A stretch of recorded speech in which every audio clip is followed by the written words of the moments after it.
日啦，冬至啦，整翻個紅葱頭啫啫雞，雞肉香口又嫩滑，仲要咧好簡單嘅。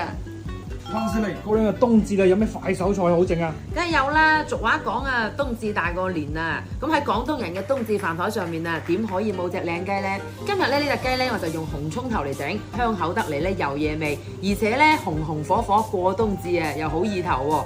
跟住我一齊整啊！呢個方法啊，想翻車都難啊！呢個雞嘅做法咧，一陣會出少少水嘅，所以而家咧我哋用啲鹽焗雞粉幫佢調翻個底味。雞同埋鹽焗雞粉嘅配比咧，你可以睇屏幕。嗱，揸勻之後咧就醃翻佢20到30分鐘，咁樣咧就好好味噶啦。想要啫啫整得好食啊，配料咧梗係唔少得紅葱頭、蒜、沙薑、薑，落多啲咧都唔怕㗎。一陣咧用嚟墊起啲雞，放多啲咧佢就香啲噶啦。嗱，調料咧你用個砂煲咧將佢爆香㗎。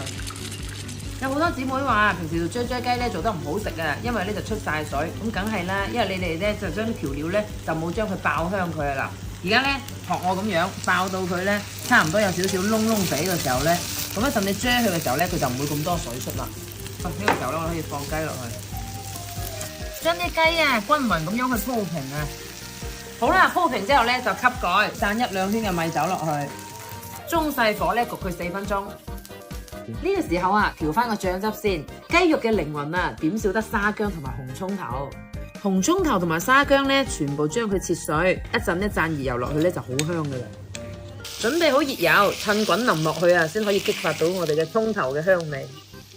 調味咧就放少少鹽、白糖、胡椒粉，擠少少蠔油，再倒翻1圈嘅蒸魚豉油。呢個醬啊，真係雞嘅靈魂嚟㗎。平時咧攞嚟醃白切雞啊，都好正嘅。啫啫雞咧夠鐘啦，哇！已經聞到好香啦，哇！而家咧嗱，就將我哋嘅醬汁咧均勻咁樣去塗落去。哇塞！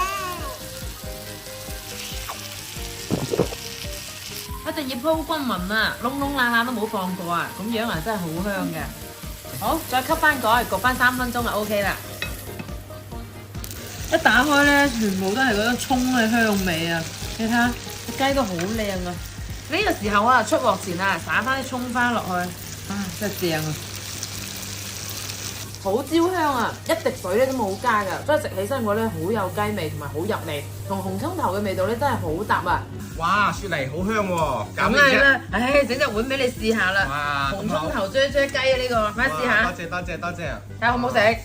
焦香嘅喎，真係哇！一滴水都冇加啊，放。哇，香啊！冬至啊，學翻去啊，煮俾你阿媽食啦。阿文要唔要啊？要啊你揸下隻碗啊，等咁耐。哇，正啊！哇，好正啊！以後整雞啊，就按照呢個啫啫雞做法啦，真係香口得嚟又嫩滑啊！冬至啊，一家大細啊，整呢個紅葱頭啫啫雞嚟食啊，肯定我咧爭崩頭啊！你都整翻我啦〜